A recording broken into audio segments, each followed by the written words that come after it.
De Kinshasa, une compétition ou un championnat qui est bel et bien connu en République démocratique du Congo. C'est un championnat qui a été révélateur de grands noms jadis dans la capitale RD congolaise.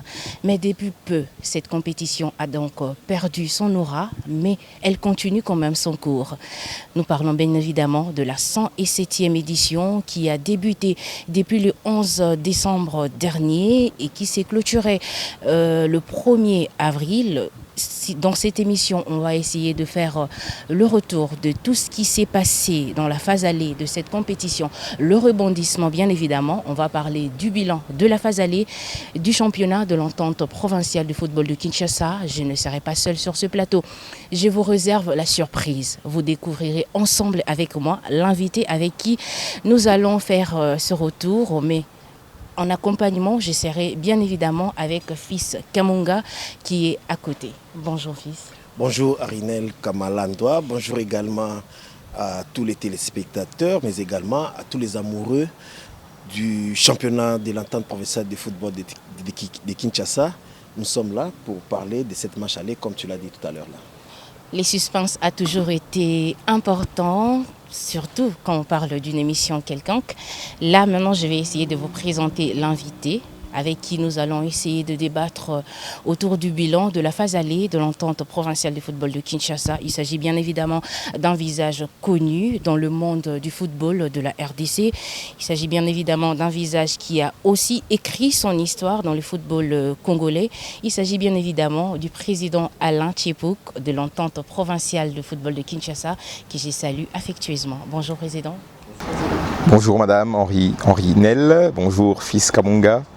Et bonjour aux différents téléspectateurs qui vont suivre cet entretien sur l'étendue de notre beau pays. Nous sommes très heureux de vous avoir pour cette émission, pour faire un détour sur le bilan de la phase allée de l'entente provinciale de football de Kinshasa, tout souriant.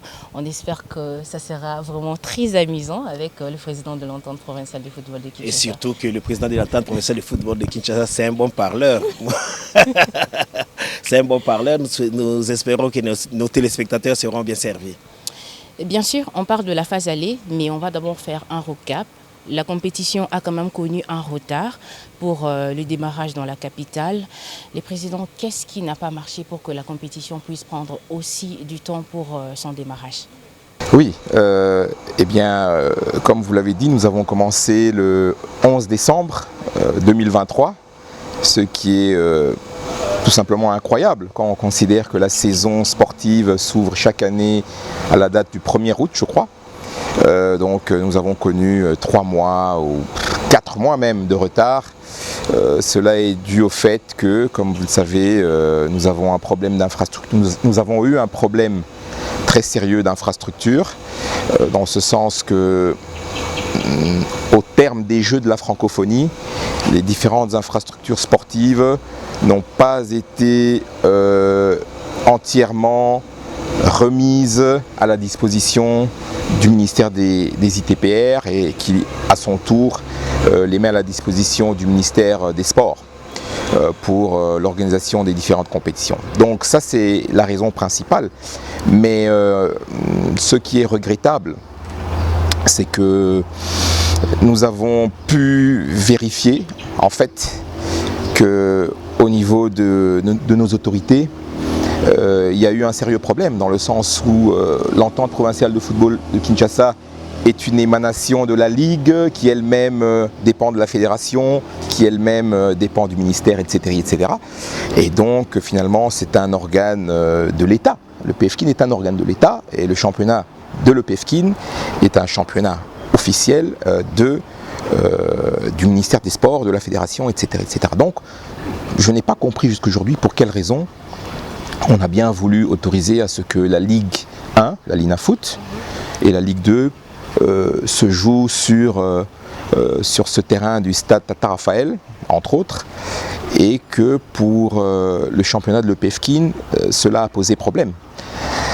Donc, en réalité, ce sont les fortes pressions exercées par les sociétaires de l'EPFKIN ainsi que par l'entité elle-même et la Ligue, qui ont fait que le ministère des Sports décide et accepte finalement de bien vouloir permettre à l'EPF Kin de démarrer son championnat. Donc c'est ça qui a fait qu'on a démarré en retard, c'est l'absence de terrain en fait. Parce que voilà, le terrain du Stade Tata Raphaël n'était pas mis à notre disposition. Le terrain du centre de formation, l'ancien terrain du centre de formation Oudjana, parce que le centre de formation Oudjana a été, comment dirais-je, dépossédé, on va dire, de ses infrastructures.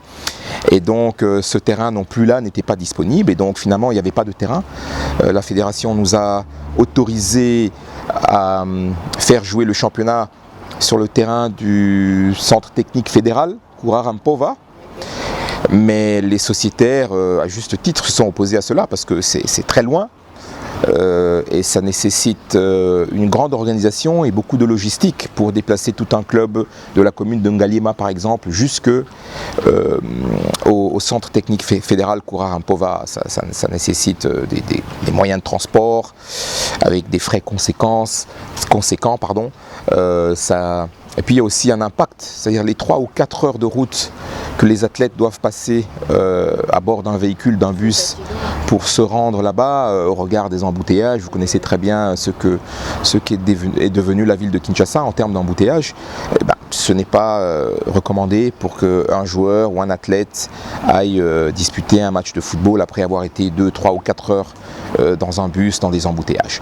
Donc voilà toutes les raisons qui ont fait que nous n'avions pas de terrain. Nous étions prêts à organiser le championnat au mois de septembre déjà, mais nous n'avions pas de terrain et donc finalement il n'y a pas eu de démarrage du championnat et ce retard a eu beaucoup de conséquences aussi sur le fonctionnement de l'entité, sur le fonctionnement des clubs et sur l'accompagnement du championnat par les partenaires.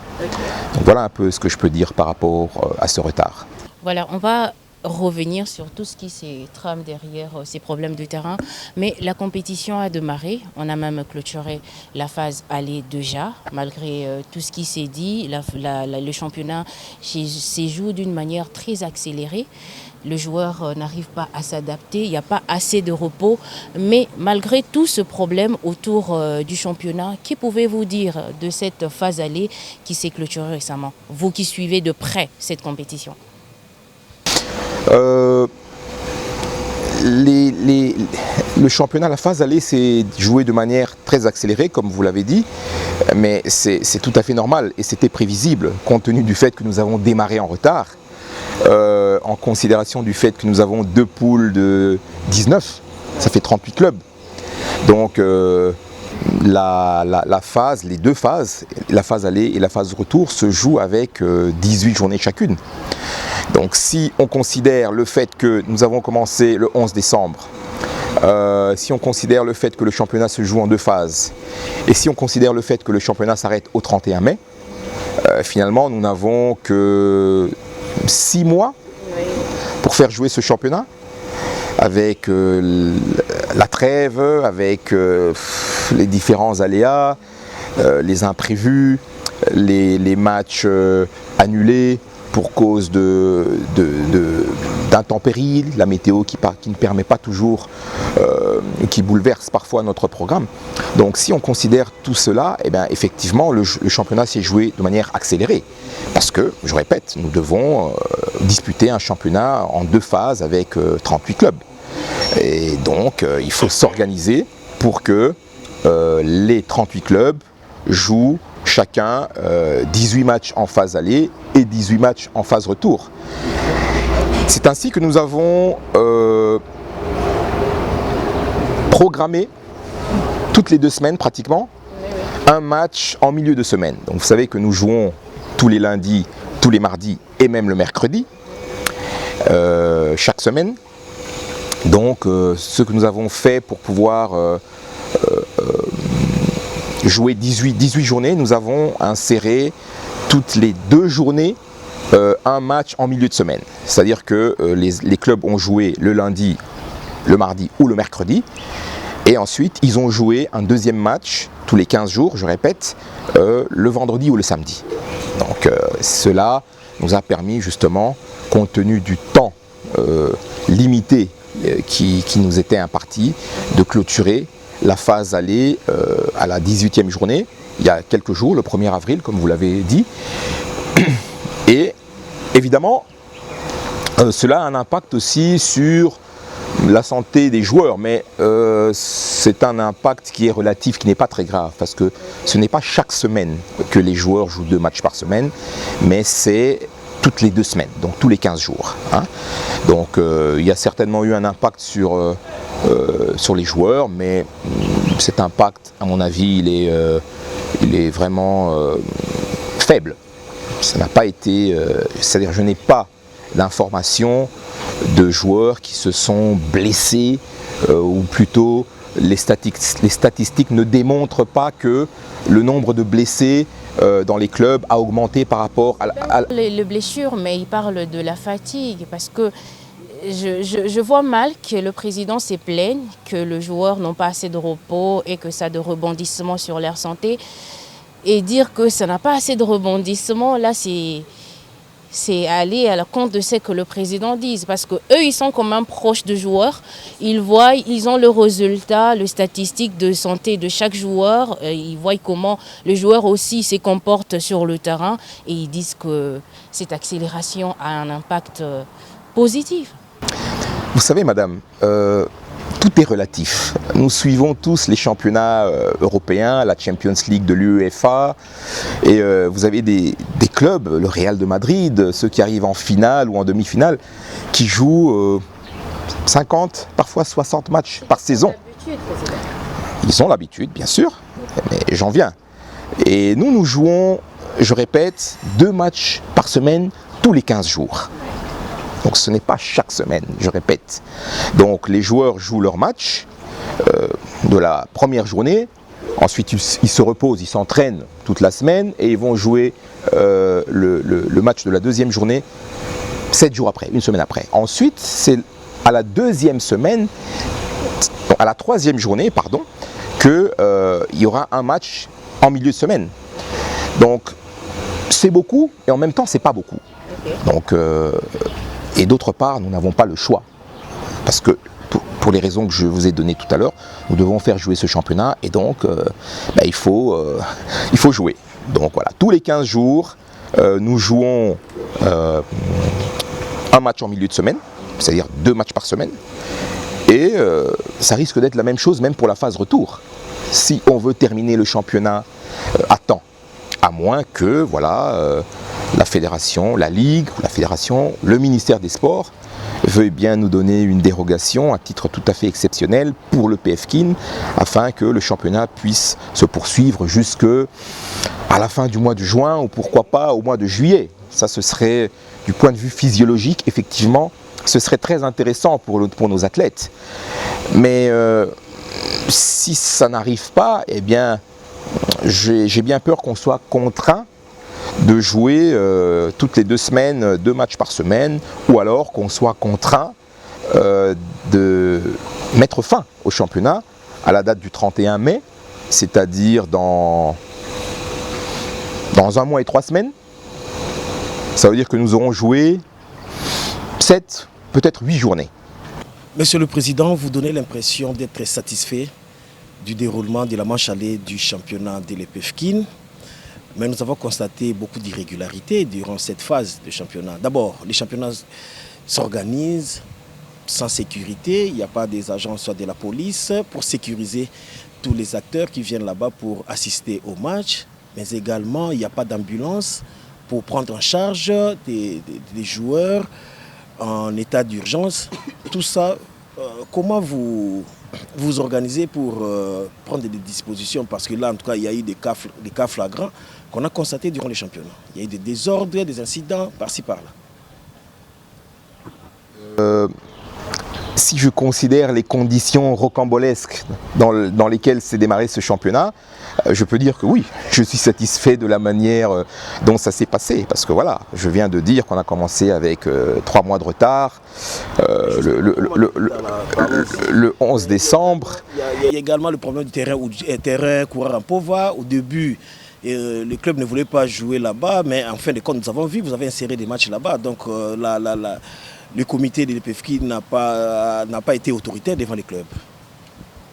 Non, je ne dirais pas ça. Ok, je vais y arriver au cas du terrain Courarampowa. Donc je disais que si on considère ce qui nous a emmenés au démarrage du championnat, eh bien oui, effectivement, je suis satisfait de la manière dont la phase allée s'est déroulée. Parce qu'elle s'est jouée en termes de respect du calendrier, elle s'est jouée dans les normes. Maintenant, comme vous le dites, les problèmes ne manquent pas. Vous parlez de sécurité, vous avez parlé d'ambulance. Ce sont évidemment des éléments très importants. Je vous rappelle, Monsieur Fiskamunga, que nous sommes en RDC. C'est-à-dire ? C'est-à-dire que nous sommes dans un pays où le sport est d'abord un sport amateur. Nous sommes dans un pays où le sport n'est ni subventionné, ni sponsorisé. Nous sommes dans un pays où le sport est pauvre. C'est ça la réalité. Nos clubs de football, de basketball, de handball, de boxe et de volleyball sont des clubs amateurs avec de très maigres budgets. Les différentes instances ou entités qui organisent les compétitions dans les différentes disciplines sportives ont des budgets très limités. C'est le même problème qui revient chaque année.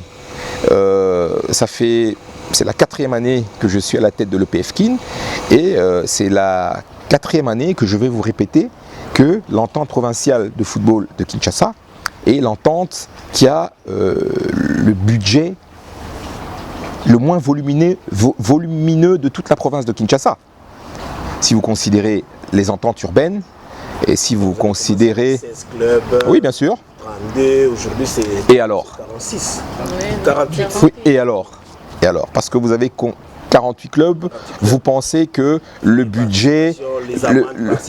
vous pensez que le budget est... La caisse vit.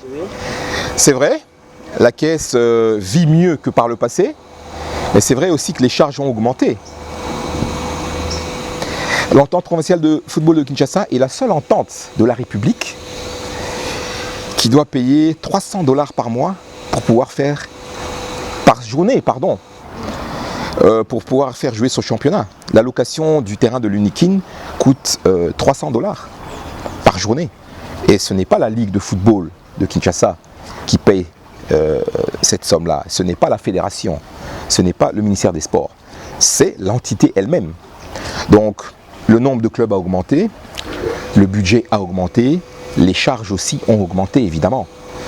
Donc ça, c'est en ce qui concerne le fait que nous ne sommes pas en mesure d'assurer la sécurité par la présence des agents de l'ordre. Mais d'ailleurs, la sécurité devrait être assurée par l'État. C'est-à-dire que le ministère des Sports devrait prendre contact avec le ministère de l'Intérieur, qui a la gestion de la police nationale dans ses attributions, pour que une unité, je ne sais pas, un bataillon, un régiment de la police nationale soit affecté à la sécurité dans les stades lors des compétitions sportives. Quand j'ai dit que tout à l'heure que nous sommes en RDC, c'est ça que ça veut dire.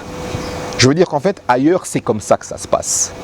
Le ministère des Sports, en collaboration avec le ministère de l'Intérieur, a la capacité de mobiliser une compagnie, un régiment, une unité de la police pour que la sécurité soit assurée.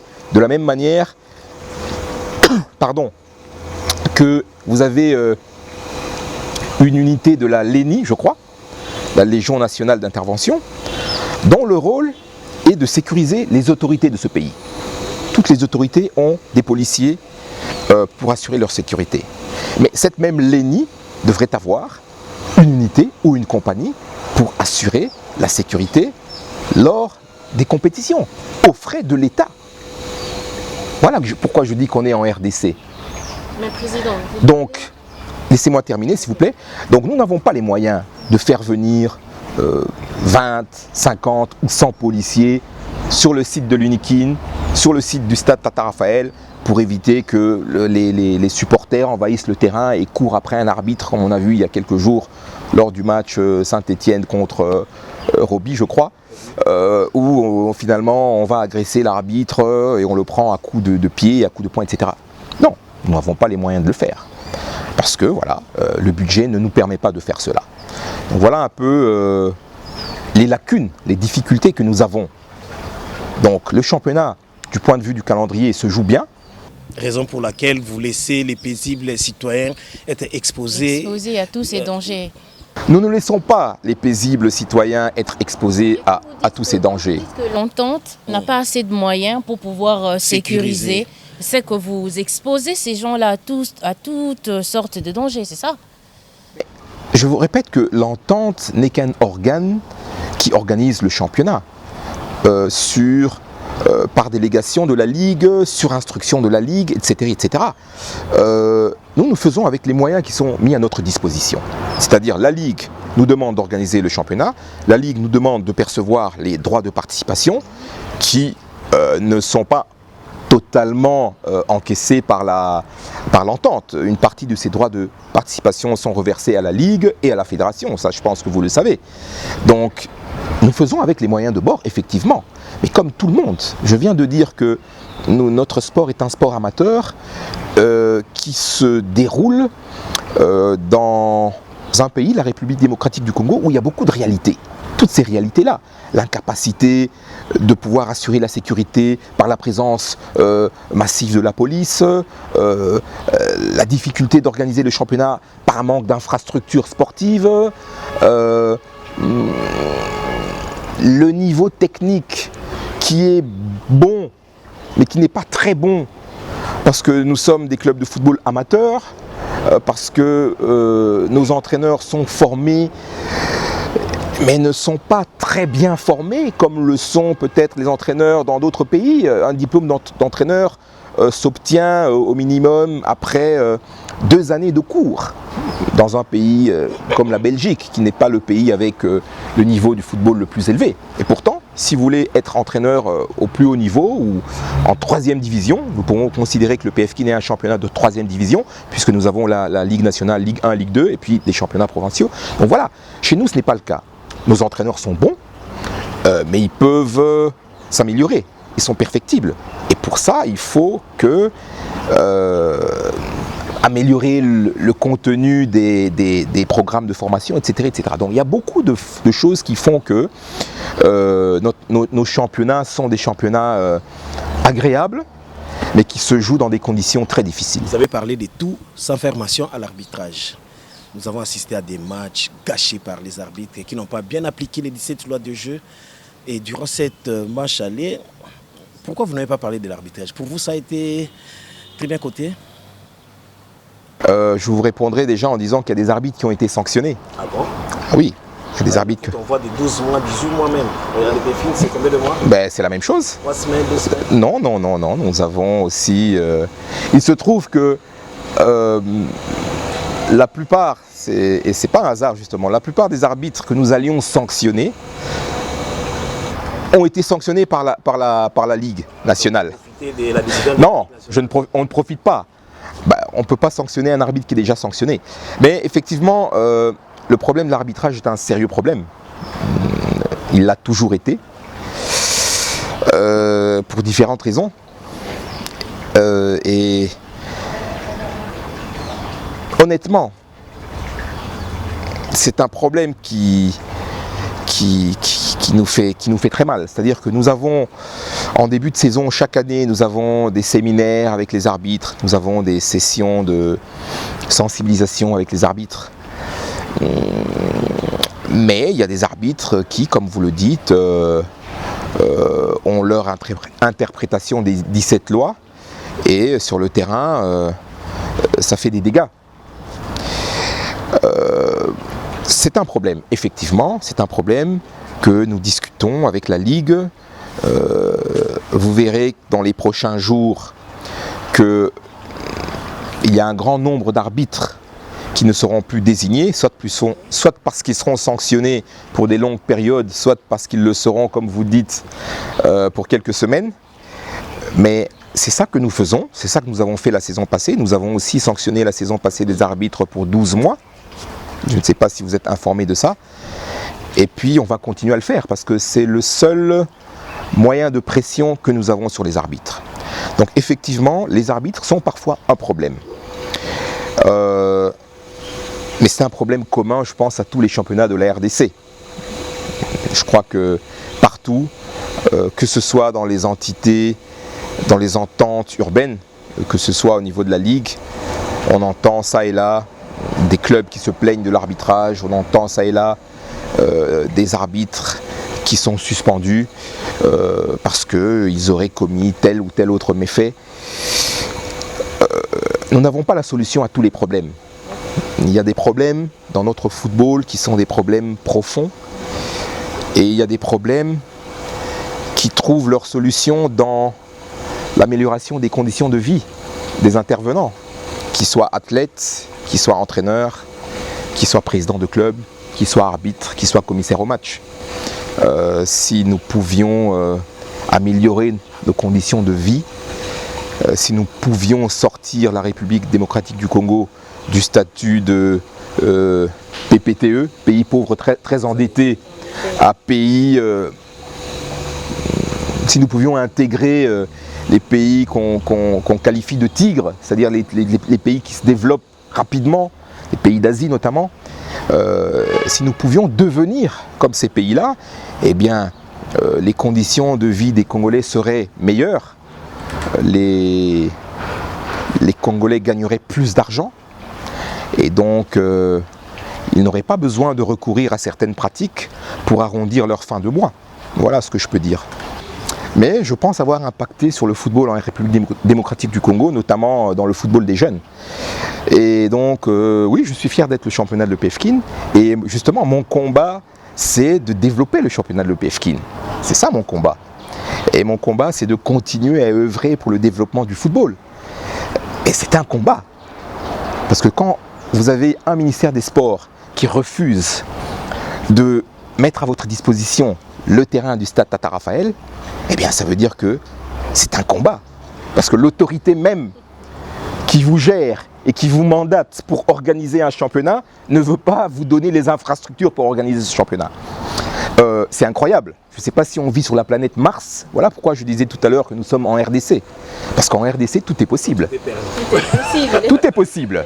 Voilà. Les réalisateurs nous signalent que nous tendons déjà vers la fin de cet entretien. Mais avant de nous séparer, Monsieur le Président, là vous avez brossé ce qu'a été la manche aller. Est-ce que selon vous, il y aura la manche retour?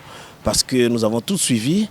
Il y a eu une pétition qui a été initiée par quelques dirigeants des clubs de l'EPFKIN qui sollicitent à ce qu'il y ait arrêt du championnat à la fin de cette manche aller. Quelle est votre réaction par rapport à ça? Et puis, pour terminer, il y a également le problème d'amende. Les dirigeants se plaignent. On a lu un jour dans le forum de l'EPFKIN un dirigeant dire que Tokozwabino, Bomoni Makambosa, Labiso, Bamandele, qui sont fatigués. C'est comment cette histoire d'amende? Écoutez, nous allons publier un calendrier dans les prochains jours. J'ai dit en début d'émission que nous allons démarrer, non pas nous allons démarrer, le tour préliminaire, ou plutôt les éliminatoires de la Coupe du Congo pour la ville de Kinshasa vont se jouer dans les prochains jours. Et c'est au terme de ces éliminatoires de la Coupe du Congo que la phase retour de notre championnat va redémarrer. Et le calendrier, je répète, sera publié dans les prochains jours. Il a déjà été publié d'ailleurs.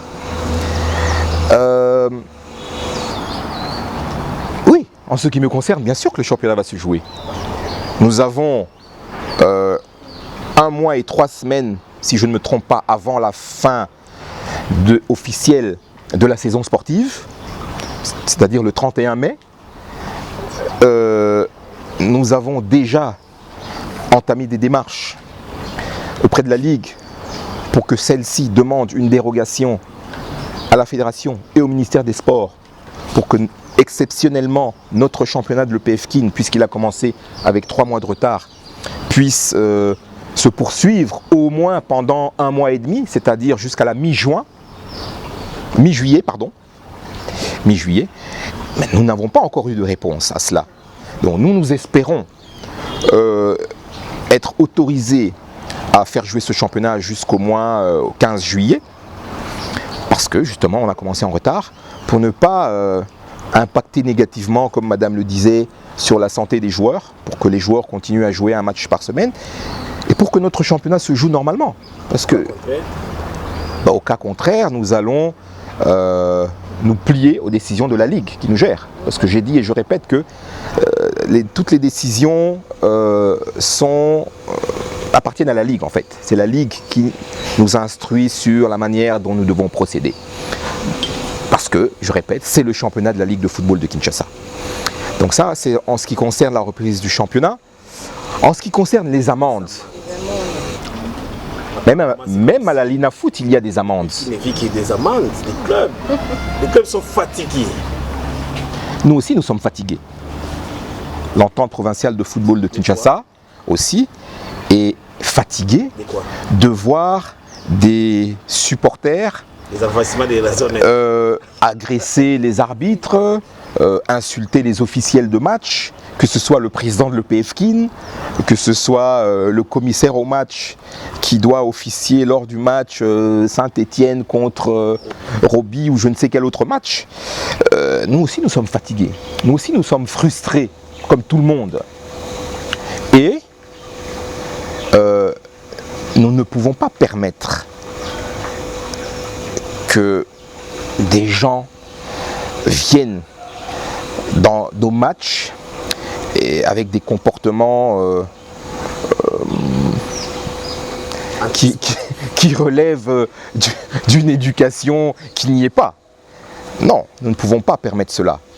Et donc comme il y a des règlements, comme il y a un règlement du championnat, comme il y a des règlements généraux et sportifs qui nous régissent, comme notre football, comme partout, est un football qui a des normes, eh bien nous appliquons les règles. Quand il y a envahissement de la zone neutre, eh bien il y a amende.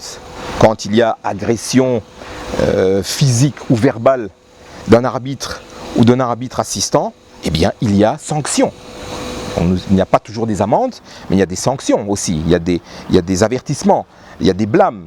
Donc vous ne parlez que des amendes parce qu'évidemment, quand il faut mettre la main à la poche et faire sortir 50 ou bien 300 $, ça fait mal. Mais toutes ces amendes qui frappent les différents clubs le sont parce que les textes ont été violés tout simplement. On n'est pas là pour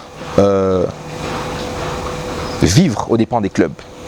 Président, une dernière question avant de nous quitter. Vous avez parlé de tous ces problèmes autour de moyens, alors qu'aujourd'hui, en 21e siècle, on sait que les ligues, le championnat, les grandes compétitions évoluent bien avec un bon management. Donc là, je parle de partenariat.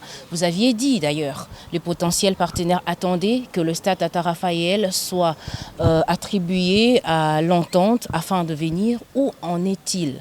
Ou bien où en sommes-vous avec les démarches?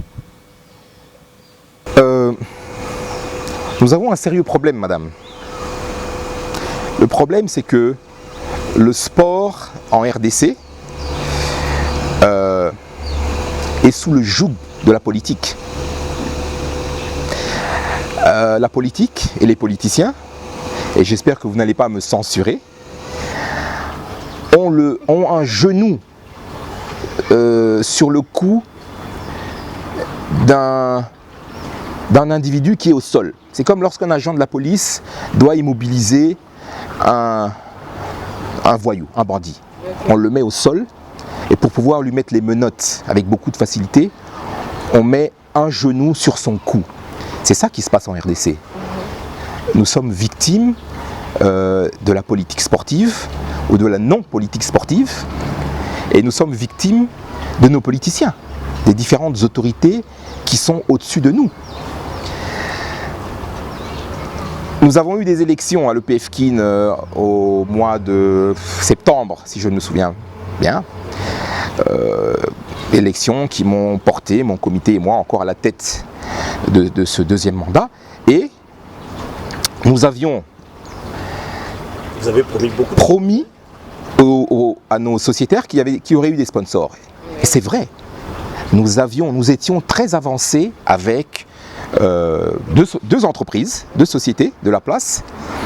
Une société de mobile money et une société de télécommunications pour que le championnat soit sponsorisé. Mais il se trouve que ce sont nos turpitudes. Par turpitude, qu'est-ce que j'entends? J'entends le fait que le ministère des Sports est refusé, aussi absurde que cela paraisse, c'est le ministère des Sports qui a refusé de nous octroyer le stade Tata Raphaël, alors que les potentiels partenaires avaient conditionné leur participation à notre championnat au fait que le championnat se joue sur le terrain du stade Tata Raphaël. Bien sûr, le championnat a fini par se jouer sur le terrain du stade Tata Raphaël, mais ce qui s'est passé, c'est que 3 mois ont passé. C'est arrivé trop tard, nous avons raté le train. Parce que comme vous le savez, toutes ces entreprises de télécommunications et de mobile money que vous connaissez très bien, ce sont des entreprises multinationales qui ont des règles en termes budgétaires, en termes de budget marketing, en termes de décaissement. Donc pour aller dans le détail, qu'est-ce qui s'est passé? Les sociétés, nous étions au mois de septembre, n'avaient pas consommé de janvier à septembre tout leur budget marketing. Et donc, bien que notre championnat n'était pas prévu dans leurs activités, ils étaient disposés à nous accompagner. Donc ils avaient des fonds pour pouvoir accompagner le PFKIN. Mais nous avons traîné 3 mois avant de démarrer le championnat. Et ce qui se passe dans ces entreprises, c'est que les budget marketing, budget social, les budgets doivent être consommés. Sinon, pour l'année d'après, l'année fiscale qui suit, eh bien, les budgets sont diminués. Ça veut dire qu'une entreprise X qui a 10 000 $ pour le marketing, si elle n'a pas la capacité en 12 mois de dépenser les 10 000 $, eh bien, l'année d'après, on ne va pas lui donner 10 000 $, on va lui en donner 8 ou 7. Et c'est ce qui s'est passé avec nous. Nous avions la possibilité d'avoir 2 sponsors, okay, et nous avons loupé le train. Parce que nous avons commencé en retard, et nous avons commencé en retard parce que c'est le ministère des Sports qui est la cause de ce retard. Voilà pourquoi je dis que nous sommes victimes et nous fonctionnons sous le joug de la politique et des politiciens. Merci Président. J'espère que ça sera pareil pour la saison prochaine. J'espère qu'il y aura de bonnes choses. Merci à vous, merci à Fils Kamunga. Merci. Donc nous sommes arrivés à la fin de cette émission qui s'est consacrée sur le bilan de la phase aller de l'entente provinciale de football de Kinshasa. Bien évidemment, vous avez été servi de la plus belle manière. On a parlé du problème d'arbitrage, on a parlé du problème autour du terrain, on a aussi fait des prévisions, on a bien évidemment épinglé aussi des difficultés que l'entente rencontre tout au long de la compétition. Voilà, vous aurez donc l'honneur de suivre cette émission en intégralité. Donc je vous donne rendez-vous pour prochainement et d'ici là, portez-vous bien. On va se revoir si Jésus ne revient pas. D'abord, madame, à la prochaine.